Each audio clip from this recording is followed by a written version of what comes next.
All right, it is Food City Friday, and we are making our way into the studio kitchen now. We've got Chef JJ, Jimmie Jones, here with us, who is funny. Every time you come in, everybody gets excited because you have all kinds of great ideas, and you're talking a little football action. Speaking of Tim Tebow, right? Absolutely. This is that time of year where your brain starts thinking of having your get-togethers with your friends and stuff to watch those events.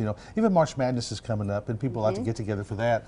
So I just want to offer some ideas for people. Early, get it in your brain, start thinking about it a little bit, give you some tips and techniques that you might be able to pass and make things your own, make things how you like it, and kind of get you started in that process. Well, and I love that you take comfort foods that we're kind of familiar with, and then you put your twist on them, so you kind of elevate them to the next level.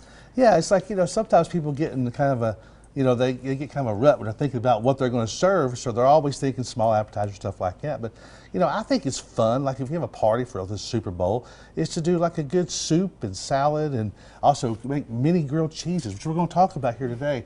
And it is a super easy tomato soup that you can make using some good high quality ingredients. And what I've done is I've actually caramelized some onions with a little bit of basil seasoning and a little bit of salt and pepper. Okay. And I've got it here in the pot, and I've got this organic full circle. It's actually a low sodium. Okay. It's crushed tomatoes.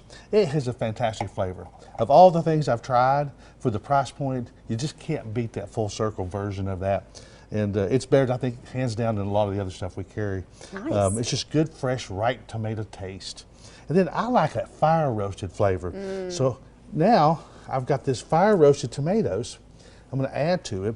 Now there's different schools of thought on, when it comes to the actual tomato soup. Do we want it creamy or chunky? I'm a chunky guy. Okay. And we're going to beef up the flavor by adding about 2 tablespoons of tomato paste. That just really is going to add richness to this tomato soup. And you do that anytime. And we were talking earlier, about adding a little bit of tomato paste to your pasta sauce to add a little richness to it. That's a nice little secret that people can do. I was asking you about that because I said, what do you use this for? I always see that one and the tomato sauce, and you said anytime you've just got that, really easy recipe that sometimes moms go to, you add a little bit of that and it just brings out the flavors. It does. It makes it that much better. It adds a little bit of that umami pop in it, a little bit of richness to that dish, and you can really control it by how much you add to it, so you can make it how you want. Okay, and it's just that little can, tomato paste right there. They were asking me, they said, now what is that? So, and I always see it, and yeah, it's a great little twist to add to your soups. Okay. So I add a little bit of seasoning, I add a little bit of sugar, I add a little bit of salt, a little bit of pepper, I add a little bit of garlic, and now I'm adding about a good cup or so of vegetable broth, and then that's pretty much it. We're going to heat this up, and then we're going to have a nice chunky soup. Now, if you want it more thin, you can add more broth. And I choose the vegetable just because, it's a tomato soup. Okay. Instead of going with a chicken or any other kind of broth or a beef broth, but you can add what you like. It depends on how you want it to taste. And this will be a nice chunky soup.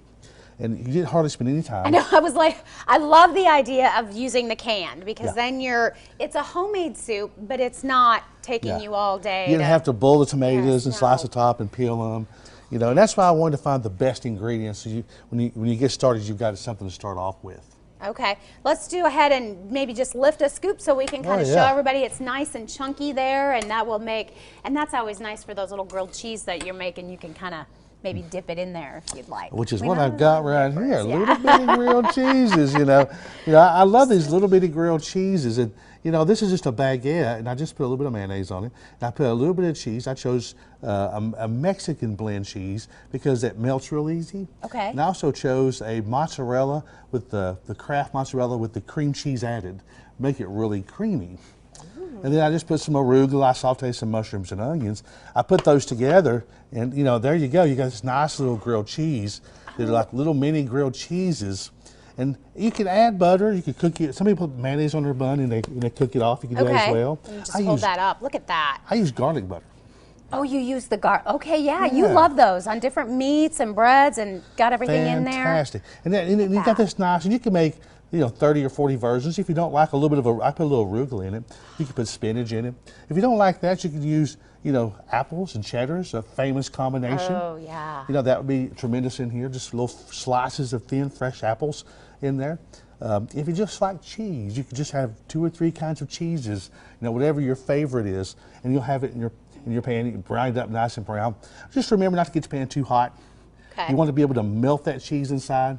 That's why sometimes if you're making a real big one, you got to start it on here and you got to finish it in the oven. The oven, yes. To be able to I get hate the when cheese. I don't get my cheese all, you know, so it just pulls that's apart. exactly. This long, yes.